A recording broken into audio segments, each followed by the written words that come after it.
పడు పూర్తి పాలలో ఉన్నవారు అయ్యా ఇప్పుడు విడువై ఎడవారు దేవానికి వందనాలు అయోగ్యులకు ఖండించండి ఏసయ్యా ఆలోచించాల్సిన ఆలోచించుకోవాలి వీటలను మరికి దీమాలుగా ఇచ్చినందుకు వాళ్ళు ఆశ్చర్యాలు జీవించుకోలేదు అయ్యా మేమేంతో నమ్మదగిన దేవుడు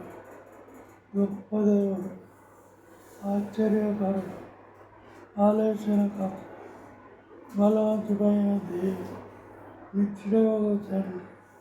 సమాధానకరుడు మాకున్న వందనాలు దీపాలలో ఉంటున్నాం వందనాలు నాకున్న ఈ కంటిని న్యాయం చేసి ఇంకా పూర్తిగా న్యాయం చేసి అయ్యా నాకున్న ఆరోగ్యపరిచి స్వస్థపరిచి బలం దయచేయమని యేసు ప్రభువు పరిశుద్ధమైన అతి పరిశుద్ధమైన నామమున స్తుతించి ప్రార్థించి అడిగి వేడుకుంటున్నాను తండ్రి. ఆమేన్.